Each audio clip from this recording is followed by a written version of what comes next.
Welcome to Follow Your Curiosity, where we explore the inner workings of the creative process. I'm your host, Nancy Norbeck.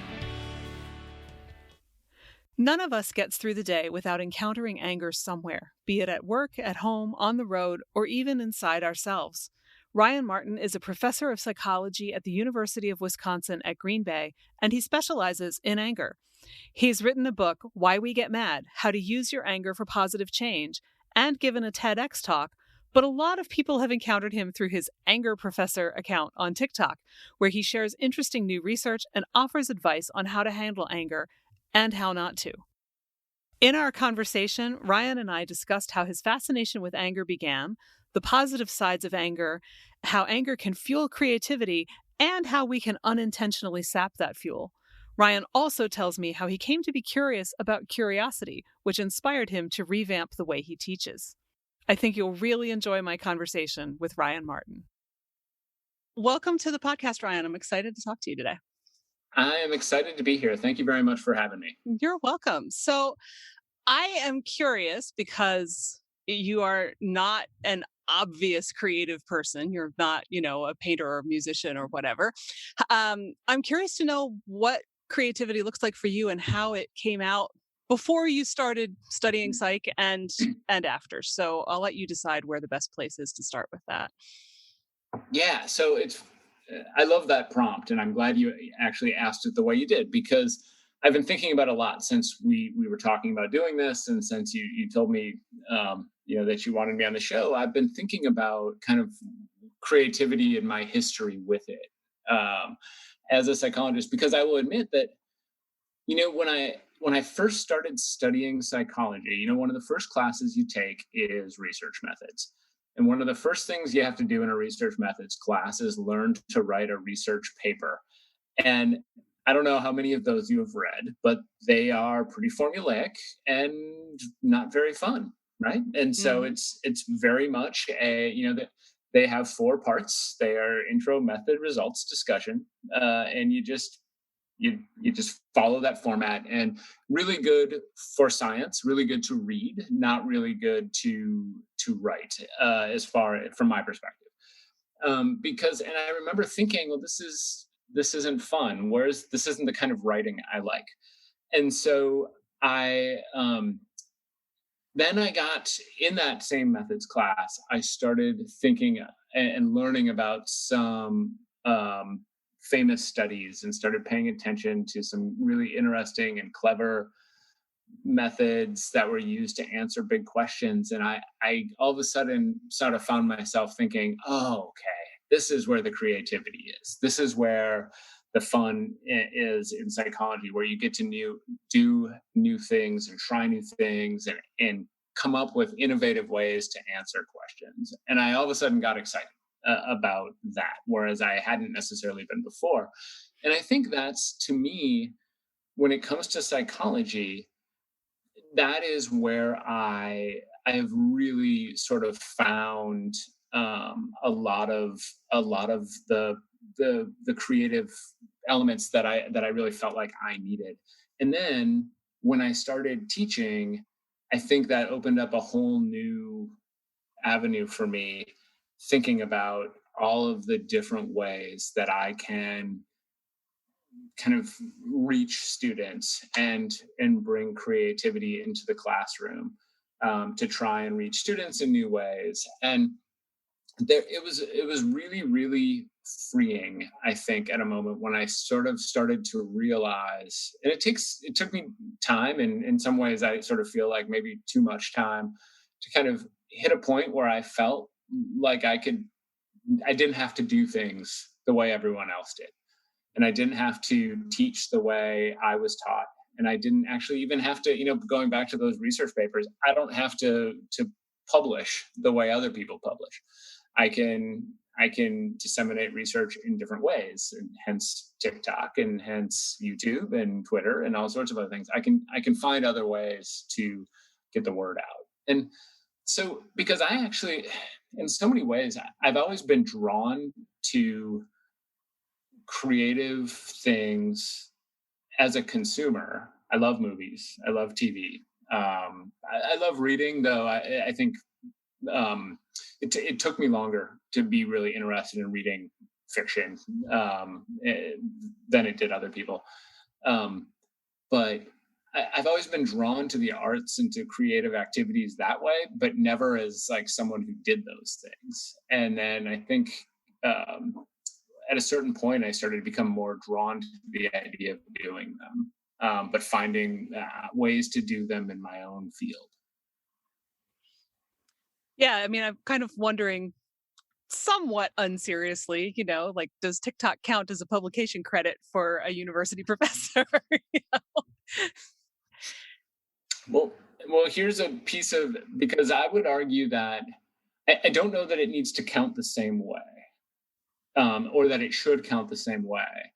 But I would leave people with this piece of information. The mode for the number of people who read a research paper once it's published is less than 10. And so when it comes to now, do I think TikToks should count as much as a research paper? No. But when you acknowledge that you are reaching way, way, way more people and disseminating the work in a much, much more meaningful way, I'm not sure why we don't factor that in a little better into people's what I would call scholarly productivity. That there's a lot of good work being done there, and not just TikTok, but a host of other avenues. I mean, we could have said this about blogs, we could have said this about Twitter, we could say this about a billion other places. There's a lot of good work happening where people are sharing valuable information and it's being consumed by people in meaningful ways.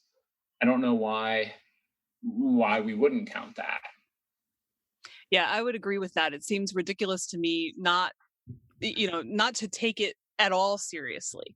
Like you Mhm. say, it doesn't necessarily land in the same category as I've done this study and here's all of the evidence of what I've Mhm. found.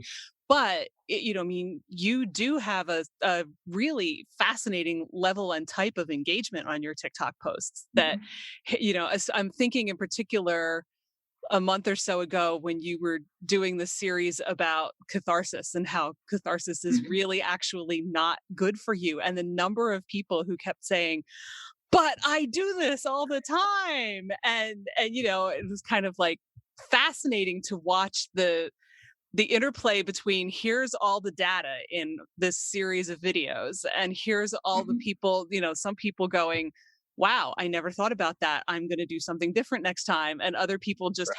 hanging on to the thing that they know, which is probably a whole other discussion for a whole other podcast, but we can delve in there a little bit if you want.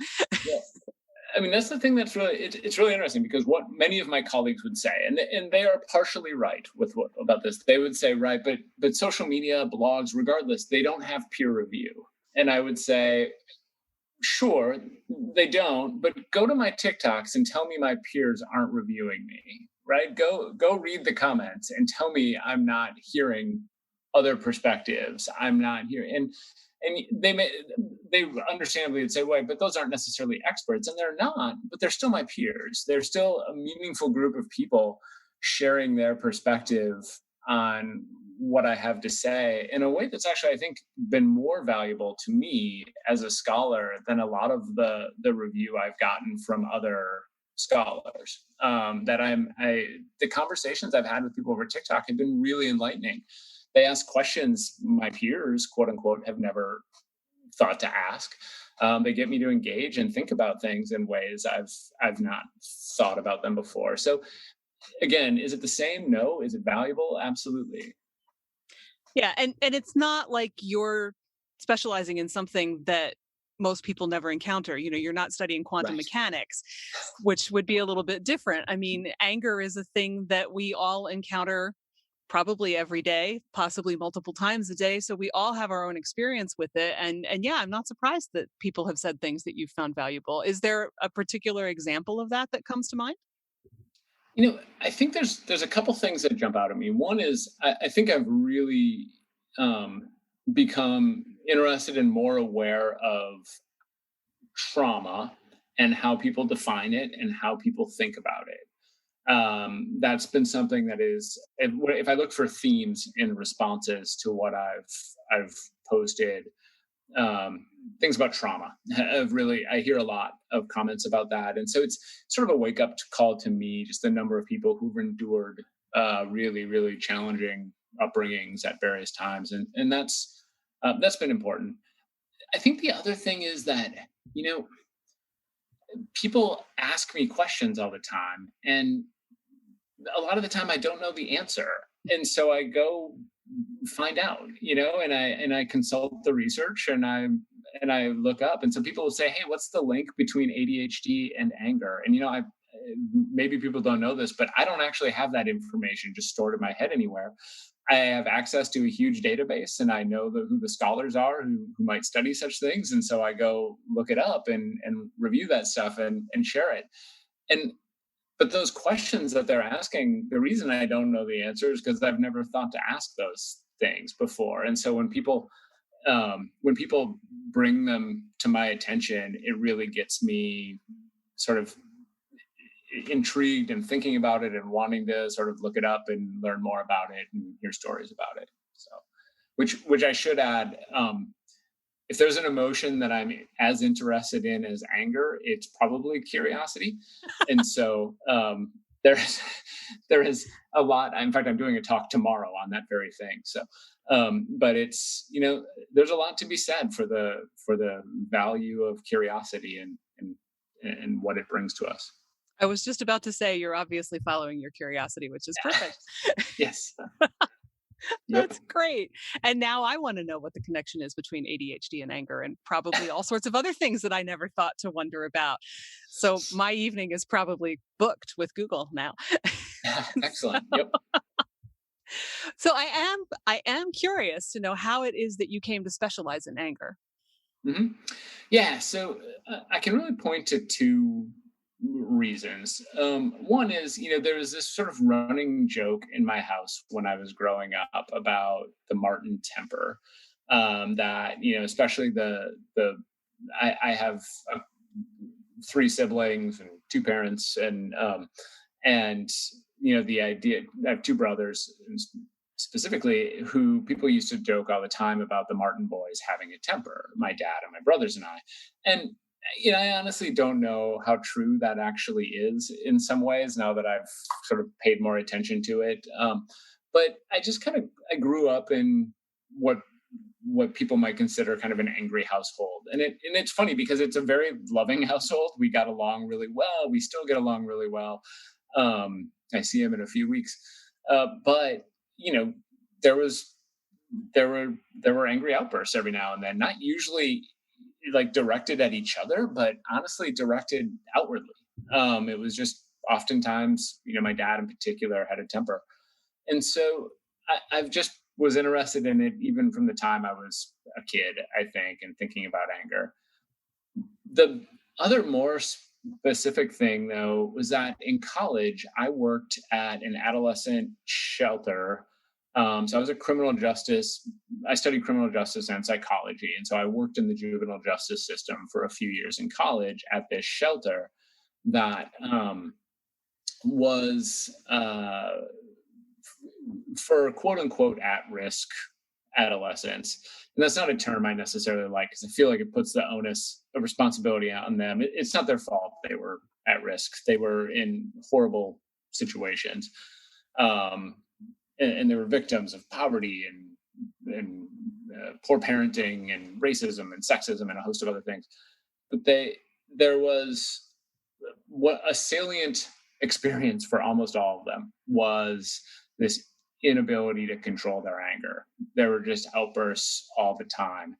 And I got really interested in, I actually went to graduate school because at the time I was thinking, I want to be a therapist and I want to work with kids. And this in particular, I want to work with kids who really desperately need help. And these seemed like the kids I wanted to work with. And I thought, I want to help them learn to manage their anger.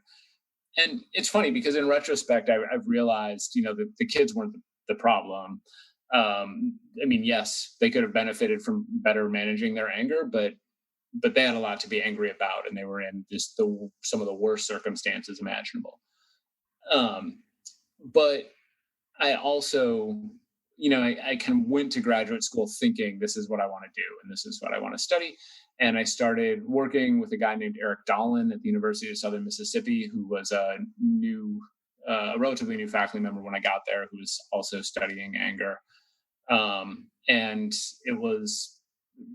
I just became totally enthralled with it at the time, and did my thesis on it, and my dissertation, and a bunch of other papers when I was there. And then just continued I kind of had to take a year off when I did an internship at UW-Madison, and that was actually sort of hard for me. I didn't get to teach or do research during that time.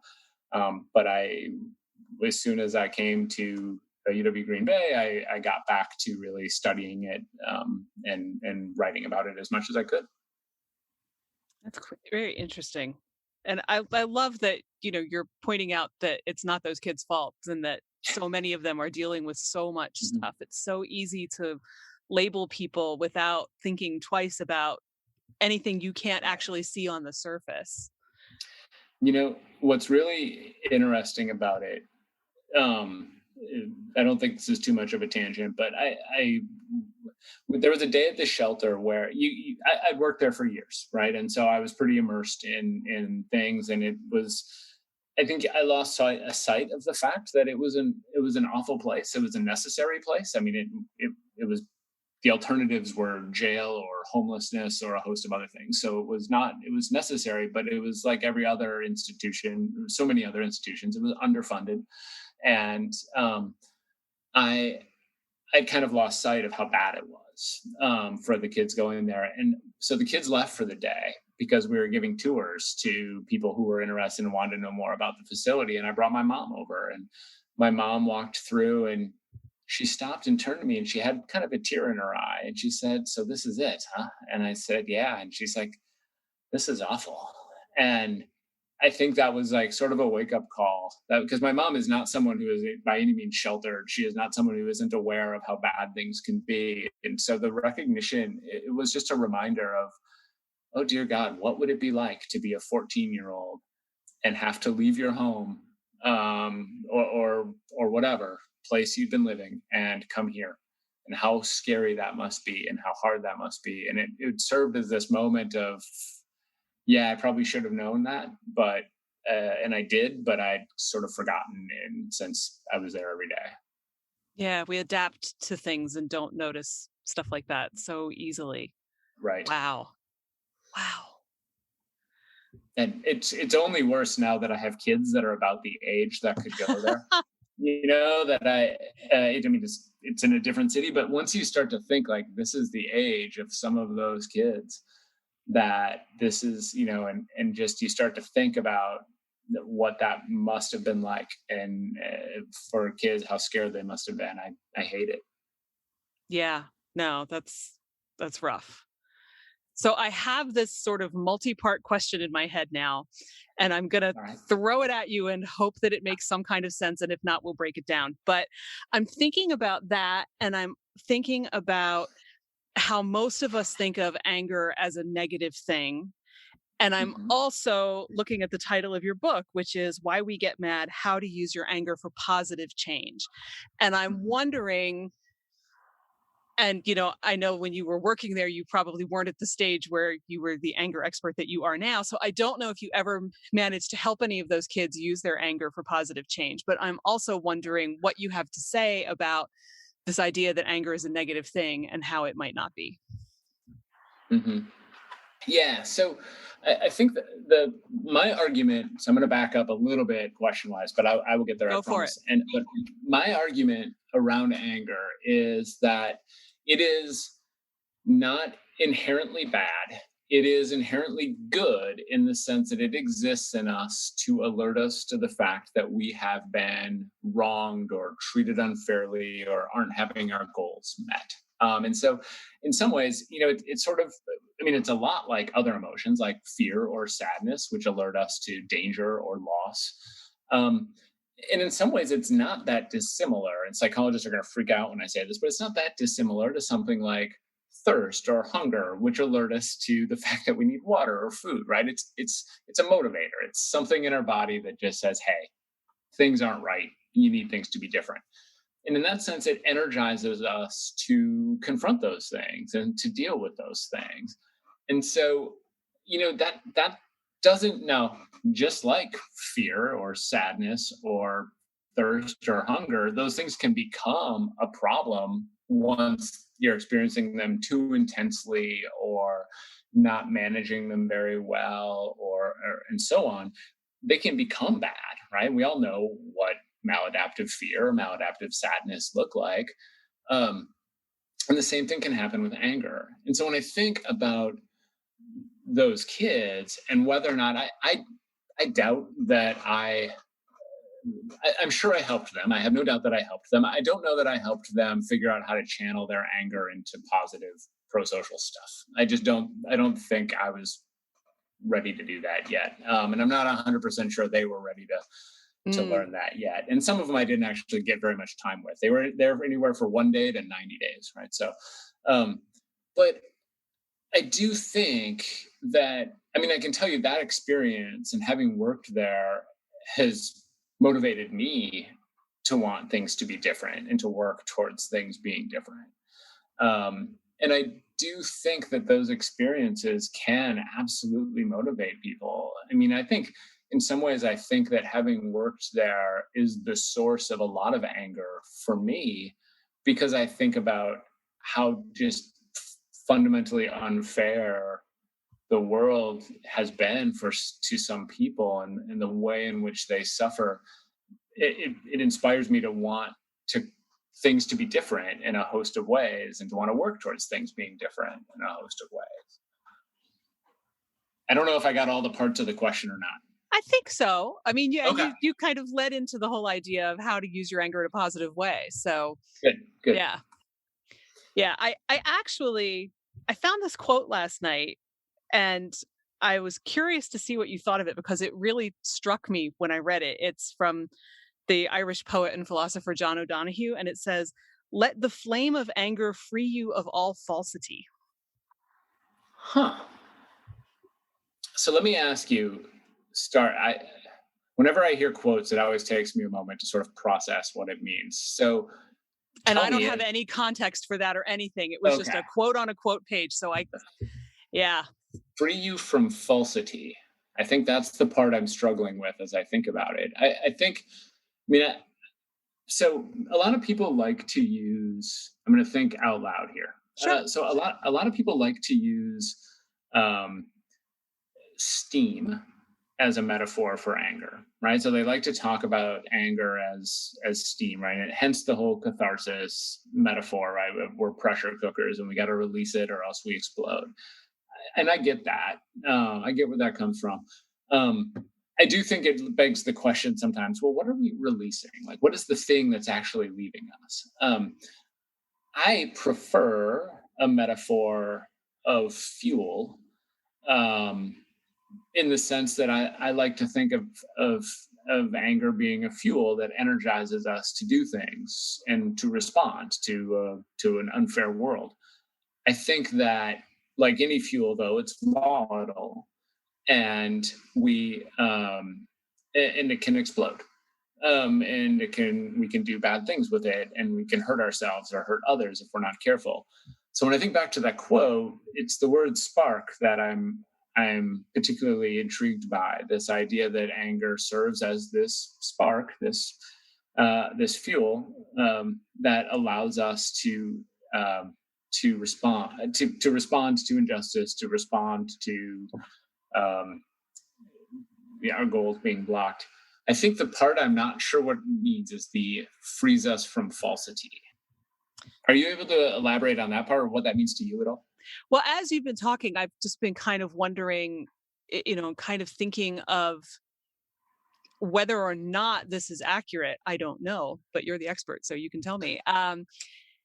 Those moments of like really, really righteous anger when you realize that something is really wrong, that you've been wronged, that there's some grave injustice, that's something that is just burning you up. And I'm wondering, how much potential there is for that to be a clarifying experience that does show you truth versus how much that kind of anger can influence you to think that something's true when it isn't. So, Right. Well, there is a gajillion dollar question embedded in all of this that we're talking about. One that I do not have an answer to, and I'm not sure it can be answered, but I've been intrigued by it for decades. And that is, are we ourselves when we're really, really angry? Because you will hear people say, particularly couples, I didn't mean that. I was just really mad. And I always wonder, didn't, I mean, it did come from you, right? mhm. And so is it that you didn't mean it? Is it that you said something you don't actually believe? Or is it that the filter was removed and you said things you wouldn't normally say?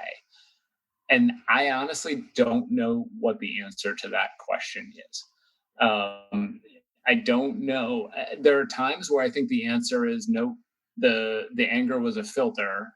Excuse me. You lost the filter because of your anger, and you said something you wouldn't normally say, but you did believe it.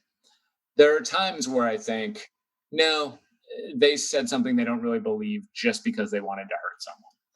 And Mm. I don't know. I don't know which is true, to be honest with you. But it is a fascinating question to me, and part of the reason I don't think I have an answer to it is because I think that's the point where we've really left psychology and entered philosophy. Mm. And other than I guess arguing, part of the problem here is it might be that there is no sort of true us. Like there's lots we can say about personalities and whether or not behaviors are stable across situations and so on. But so it might be that's part of the problem here, is that who we are is not a stable thing. That who we are in one circumstance is different than who we are in another. But yeah, so I'm on board with that interpretation. The idea that sometimes anger can allow you to see things really clearly. It can also, I think uh, it can allow you to be honest in ways that you aren't normally. Can you say some more about that? Yeah, well, I think it's what I was just saying about the filter Mhm. coming off. That when you're angry, you sometimes are willing to tell people things you wouldn't normally be willing to say. Like, look, I'm really mad, and so I unloaded on my boss, and I told them all the things that have been stewing inside for so long, and that the truth that came out, um, and it was my anger that got me there.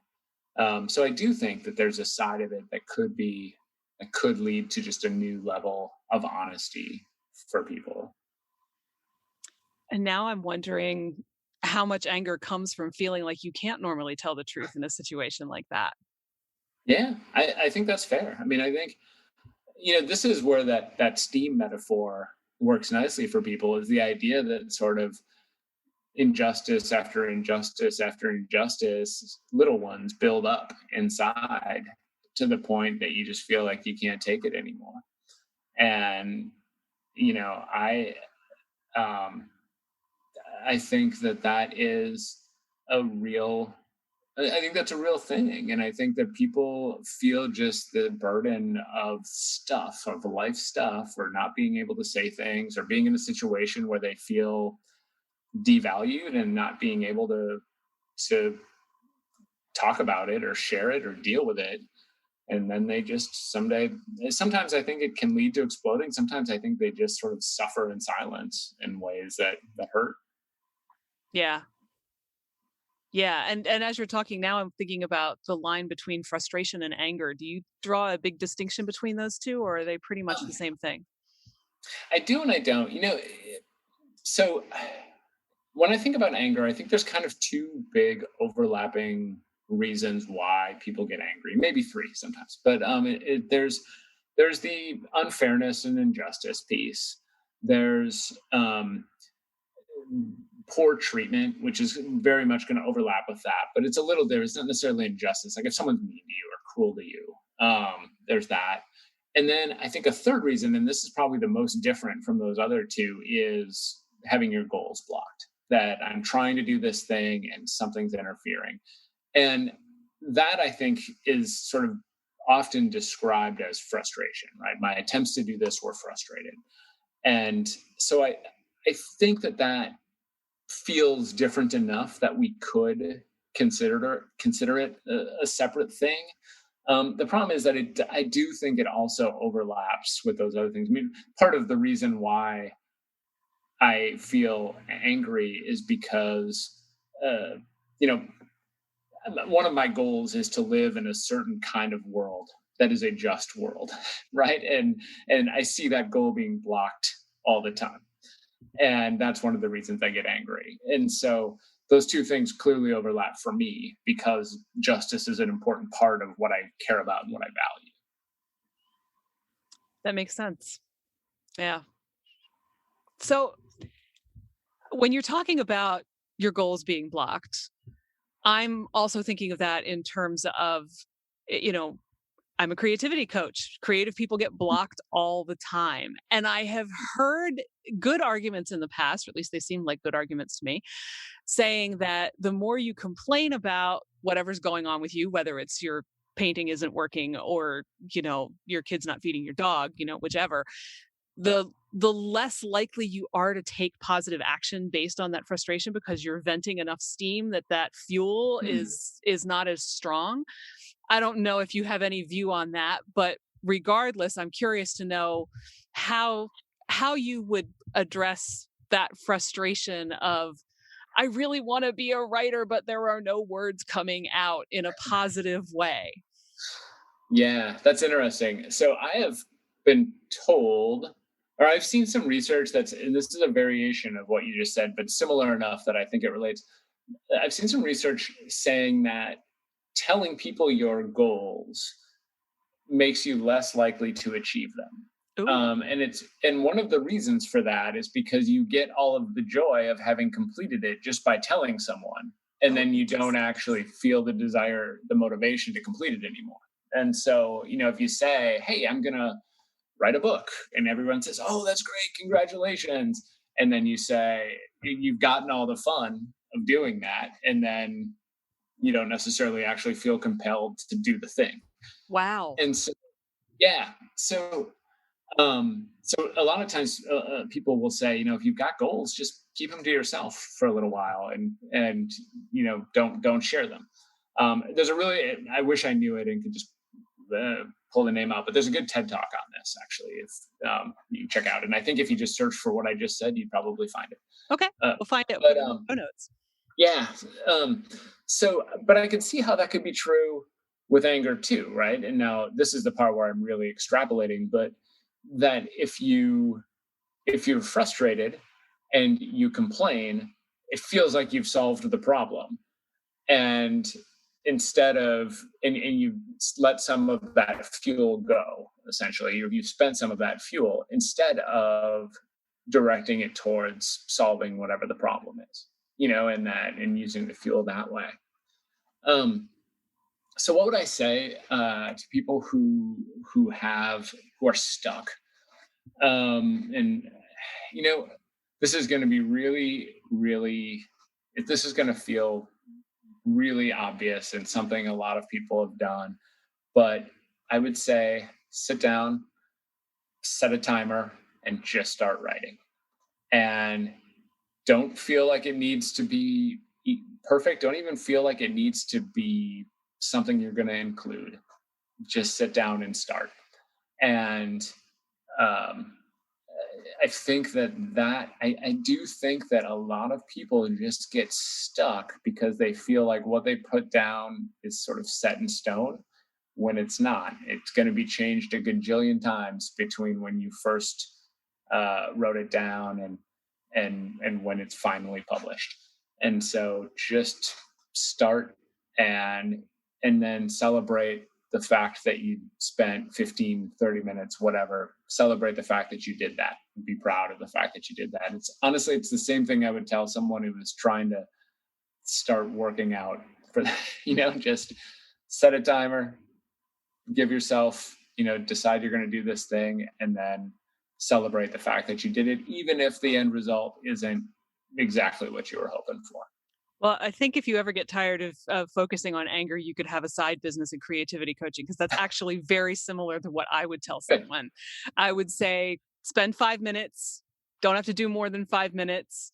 The only thing that I would add is be prepared for it to be bad or even deliberately make it bad Interesting. because people get so hung up on it needing to be perfect that it stops them. Whereas Right. when you give people permission to be bad, some people can't figure out how to be bad, Hmm. which, basically it just means stop worrying about it and write whatever. But if you're trying deliberately to be bad, then you have permission to kind of get goofy and weird and do totally strange things and it frees everything up.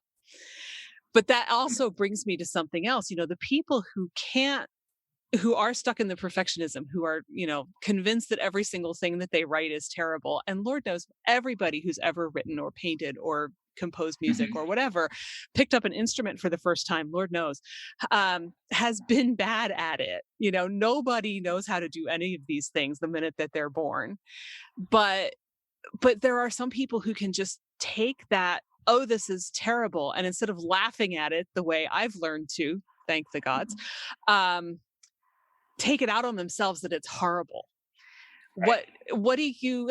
What can you tell us about turning anger inwards that way and taking it out on ourselves and maybe how not to do that?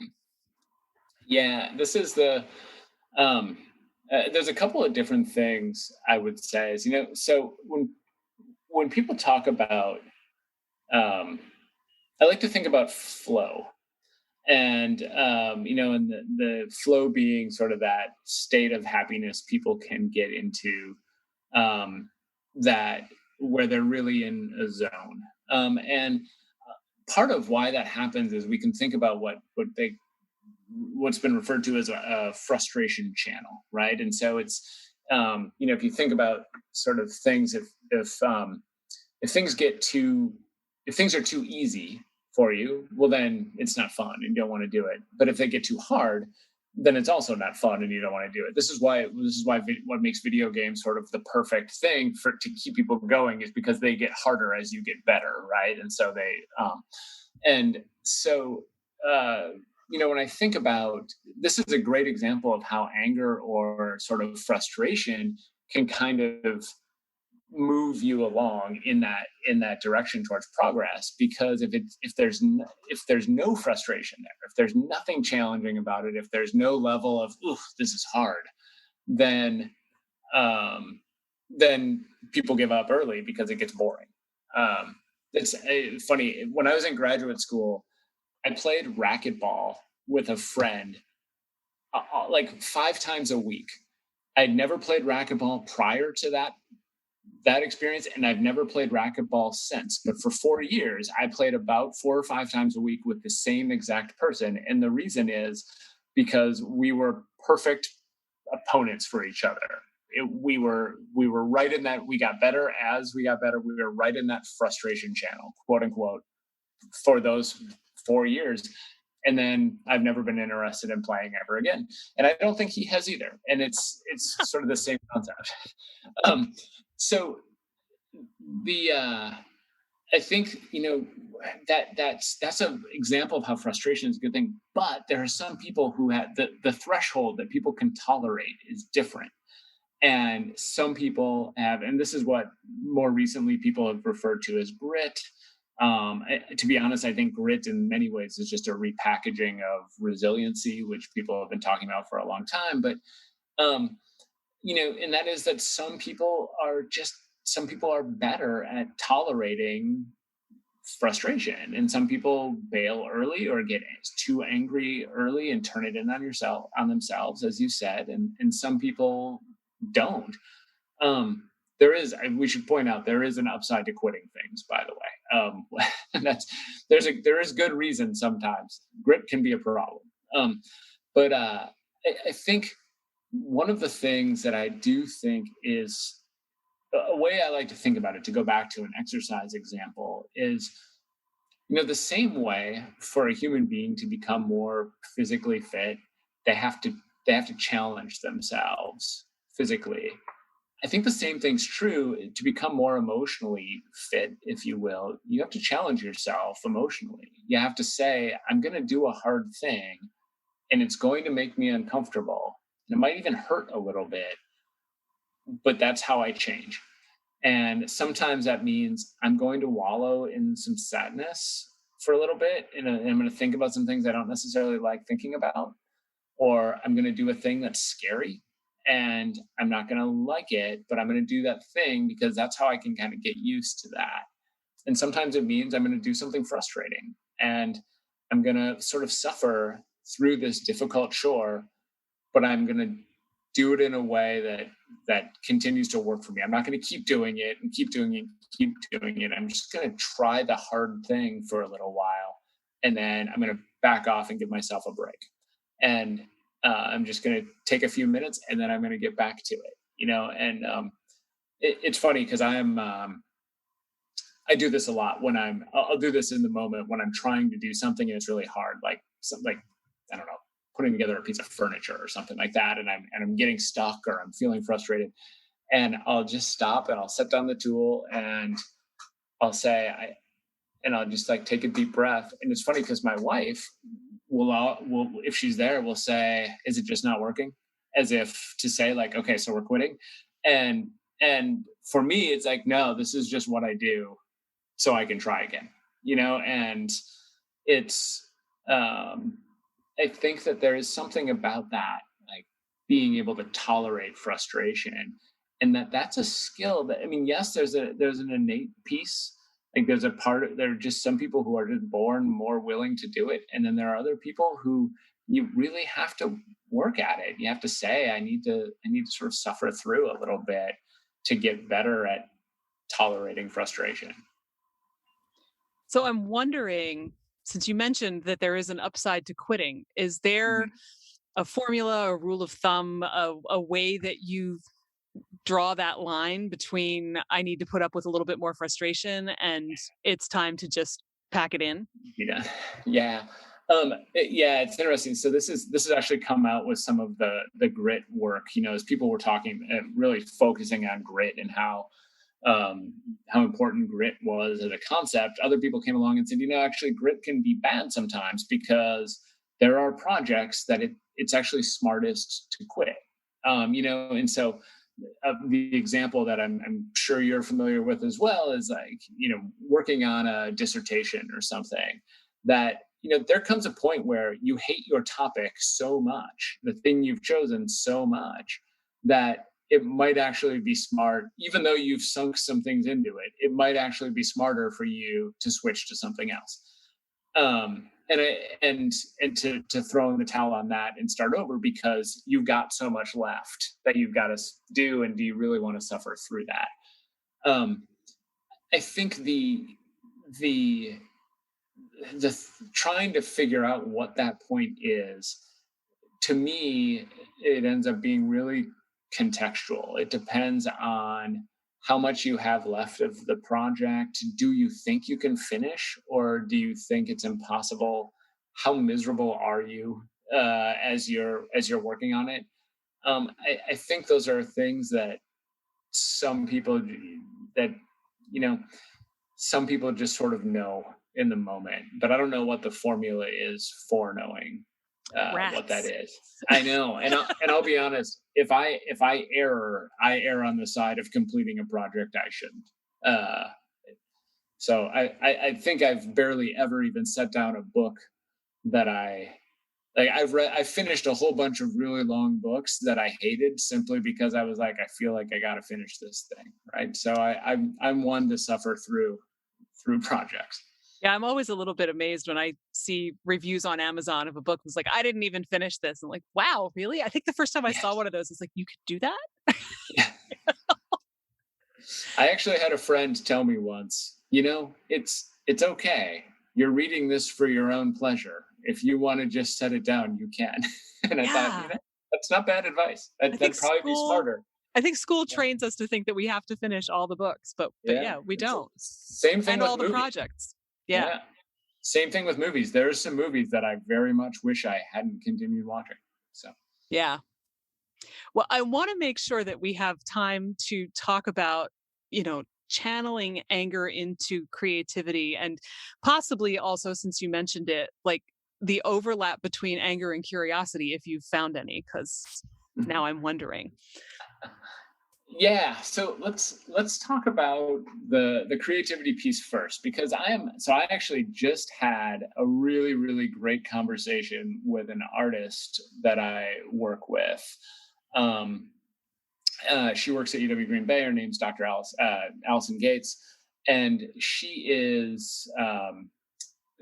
and I have been, we're just good friends, and we like to talk about this stuff. And we recently talked about um, uh, how artists can channel their art and channel their anger into art. And she's really one of the things that's really interesting, because I'm not an artist, to hear from her is she reminds me how much work it is to create a work of art, and how many different iterations a project may go through. And it's much like writing, that they do lots of pieces before they get to the final one. And so she said for her, she recognized that art is oftentimes anger is oftentimes that spark that initiates the desire to want to do a thing, but that is actually can be really hard to muster up and keep that anger going all the way through the project. That is just not, in so many ways, that's not really doable, especially because she said also a lot of her work requires a level of focus that is hard to do when you're really angry. But she also pointed out, and this is interesting because I naively hadn't really thought about this as art, but she talked a lot about protest art. She talked about sculptures and protest signs and the pink hats at the Women's March and things like that, and all of these things as works of art that people spend considerable time and effort on, and how many of those things were motivated by anger. And I thought that was really fascinating and really interesting to think about so many of these really beautiful works, murals and things like that are motivated by anger, where anger was the spark that initiated it. And yeah, it, it might not have been the energy you used to finish the thing or to build the thing, but it definitely motivated the creation of it in the first place. As for the curiosity piece, I think it's not so much that those two emotions are linked, other than that, I think that the thing that they have in common that I'm really intrigued by is that anytime I think about an emotion, I think about what is its roots in our evolutionary history. That for it to exist, it it either is just a random byproduct of our existence, or it gave us some sort of evolutionary advantage. And for things like anxiety and anger, that is obvious. For something like sadness, it's a little less obvious, but it's definitely there. But for curiosity, I got curious to know why and how, what adaptive value it held. And so I really started reading a lot about it as an emotion, and why it was of value. And it became pretty obvious once I started paying attention and thinking about early ancestors and things like that the desire to explore and to learn more about your surroundings offered a very real survival benefit. It meant that you might find food that you didn't know was there, or a better shelter, or a place to escape, or a safer space. And that ultimately, and this just comes back to a philosophy I have about life and about education, and that is that human beings never know what we need to know until we need to know it. And that just knowing things is inherently better than not knowing them. And it means that you can use them in some way or at some time when you don't expect to need it, and it might end up saving your life. And so for me, why I'm interested in both. I'm interested in anger as a therapist. I'm interested in curiosity as a teacher, because when I think about my classes and the learning experiences I set up, I've set them all up at this point with the idea that we need to we need to use curiosity as the motivator, is to think about how we can motivate students that way, using that innate desire to know stuff. When you say that, it sounds to me, as a coach and a former teacher, like that seems like it should be so obvious, and yet it's not, Right. right? We set it up as you need to learn this, not Mhm. how can I make you curious enough to want to figure it out, which is so much more powerful than you need to learn this. Right. You know, I one day had a terrible sort of epiphany, that one that was a little bit of an existential crisis, that I went to, I actually went to talk to my dean about it almost immediately and said, here's the thing. If a group of people came to me and said, hey Ryan, we want you to teach us something, I probably would not set up that experience the way I set up my class. But my class is essentially just a group of people coming to me and saying, hey Ryan, we want you to teach us something. and but I probably wouldn't sit down with them and say, okay, well, here, let's hammer out a syllabus and come up with some learning outcomes, and here's a bunch of rubrics, and that's not what I would do. And so it really, the university is going to make me do some of those things, because for various reasons, accreditation and such. But I've decided that within the class, the parts that I can control, I want to frame more around that first thing. I want to build my class around, okay, a group of people has come to talk to me. They've told me they want to learn something. Let's frame the experience around that to the best that we can. And I'm sure that that's meant a totally different way of approaching everything you're doing. It does. It really does, because it means, one, it means listening a lot more than I think I was. It means trying to. Part of the biggest challenge is that you end up having students who come to you with a very different idea of what a class is like than the class you want to set up. That they've been going to classes that are like the model I was using, and now you have to trying to get them to think about it differently. And so they're the ones begging me for a rubric, or they're the ones who want to know what the learning outcomes are.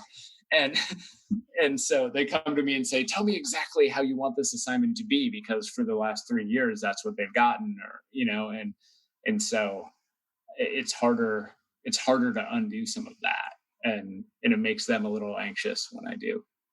Do they adapt to that relatively well once they get used to it? Because I remember when I was teaching, and so this conversation happened maybe 15 years ago, around the lunch table, and I was at a private 6 through 12 school. The feeling overwhelmingly was that an awful lot of kids just did not have the intellectual curiosity. They just wanted to know the answer. Even though we were not standardized testing like the public schools were, there was still that I don't care why, just tell me the answer kind of feeling. So I'm Mhm. I'm curious to know how that's worked Yeah. for you. So, I have so many things to say. Let me That's okay. Go let, for it. let me start by saying, I think the more, and I say this as someone, you will be hard pressed to find anyone in the world who's more type A than I am, and so I admit that I am slandering myself with this statement. But the more type A a student is, the more they struggle with a sort of looser approach, because they want to know what exactly they need to do to get that A.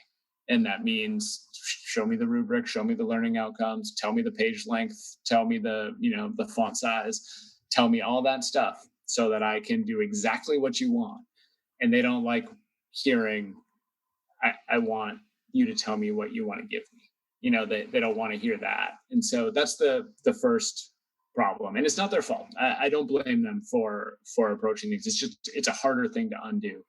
Um, I think, but the other thing I want to say, and this, when people say that students don't have the intellectual curiosity, curiosity, it is,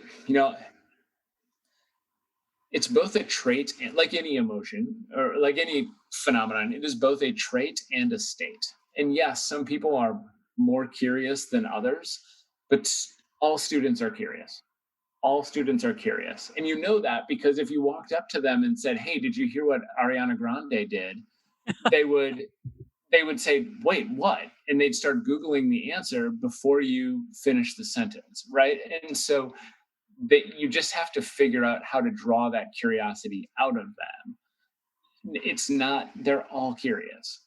I realize, by the way, I probably used a terrible example. I'm sure there's someone much younger I should have used. but but there's that they've been taught not to care about the stuff we're trying to teach them.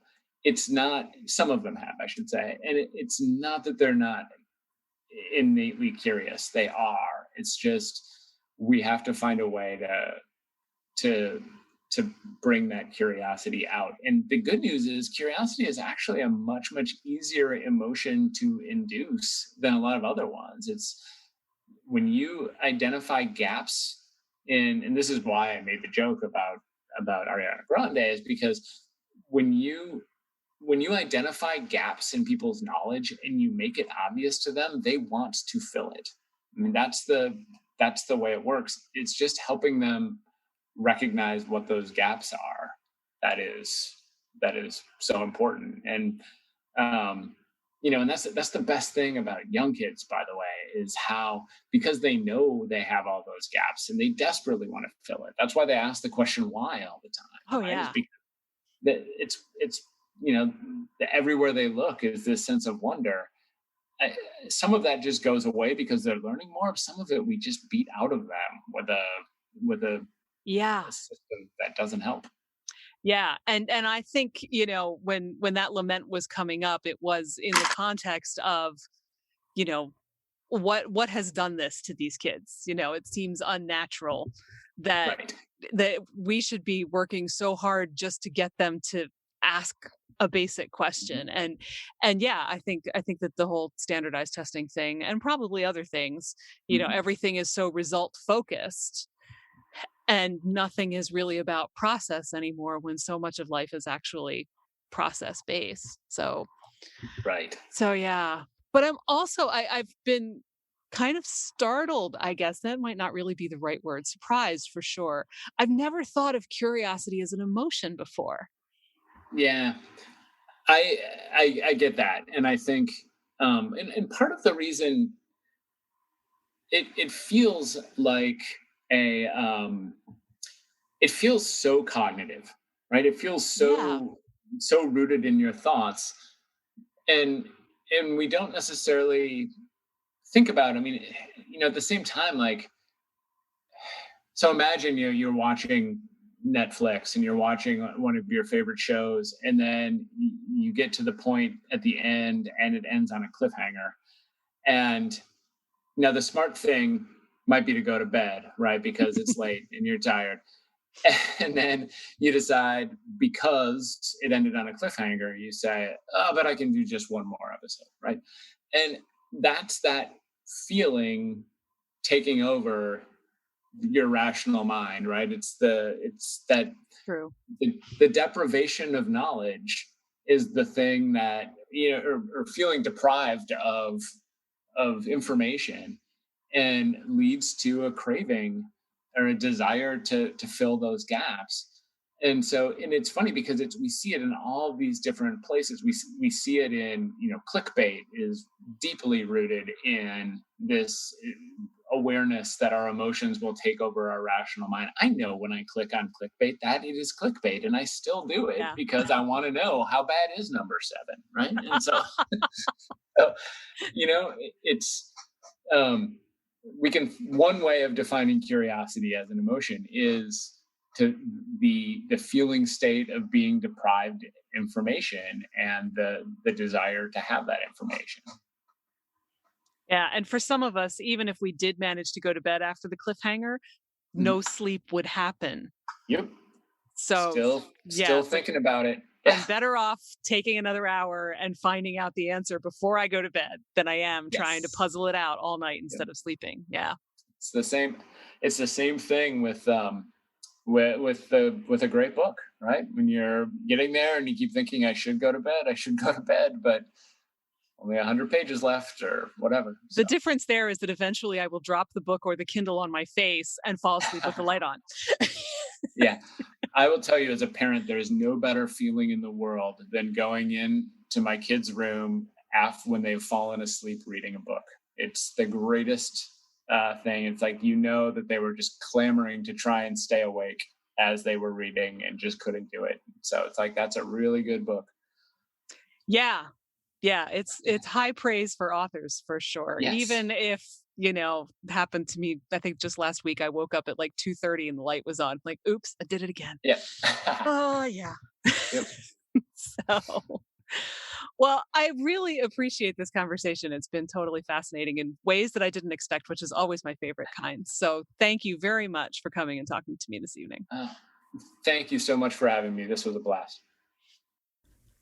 That's our show for this week. Thanks again to my guest, Ryan Martin.